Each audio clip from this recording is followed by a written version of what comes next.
Chapter 19. And it came to pass in those days, when there was no king in Israel, that there was a certain Levite sojourning on the side of Mount Ephraim, who took to him a concubine out of Bethlehem, Judah. And his concubine played the whore against him, and went away from him unto her father's house to Bethlehem, Judah, and was there 4 whole months. And her husband arose, and went after her to speak friendly unto her, and to bring her again, having his servant with him, and a couple of asses. And she brought him into her father's house. And when the father of the damsel saw him, he rejoiced to meet him. And his father-in-law, the damsel's father, retained him.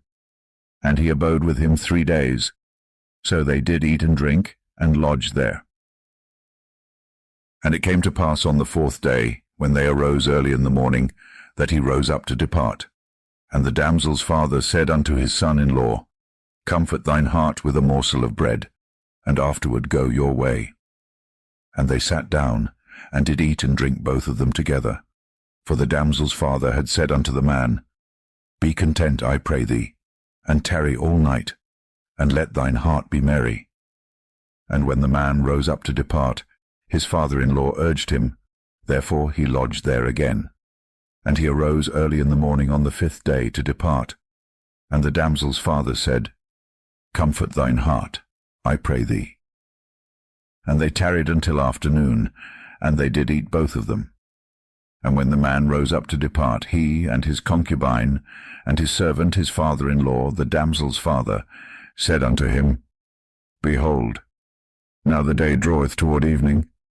I pray you tarry all night. Behold, the day groweth to an end. Lodge here, that thine heart may be merry, and tomorrow get you early on your way, that thou mayest go home. But the man would not tarry that night, but he rose up and departed, and came over against Jebus, which is Jerusalem. And there were with him 2 asses saddled. His concubine also was with him. And when they were by Jebus, the day was far spent. And the servant said unto his master, Come, I pray thee, and let us turn in into this city of the Jebusites, and lodge in it. And his master said unto him, We will not turn aside hither into the city of a stranger, that is not of the children of Israel. We will pass over to Gibeah.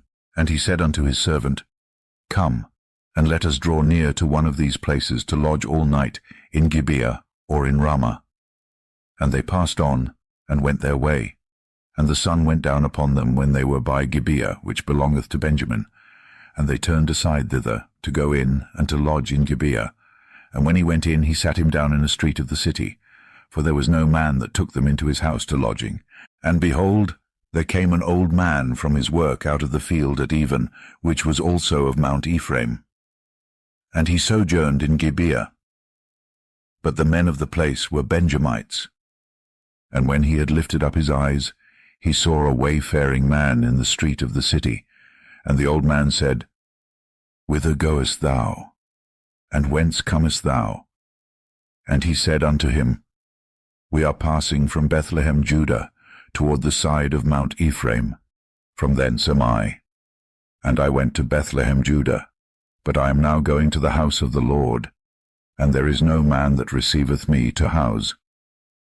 Yet there is both straw and provender for our asses, and there is bread and wine also for me, and for thy handmaid, and for the young man which is with thy servants. There is no want of anything. And the old man said, Peace be with thee. Howsoever let all thy wants lie upon me, only lodge not in the street. So he brought him into his house, and gave provender unto the asses, and they washed their feet, and did eat and drink. Now as they were making their hearts merry, behold, the men of the city, certain sons of Belial, beset the house round about, and beat at the door, and spake to the master of the house, the old man, saying, Bring forth the man that came into thine house, that we may know him.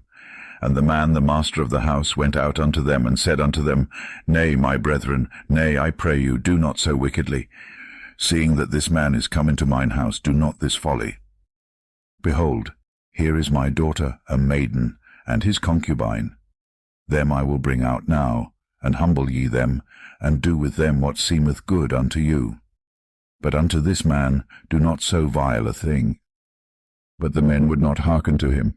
So the man took his concubine, and brought her forth unto them. And they knew her, and abused her all the night until the morning.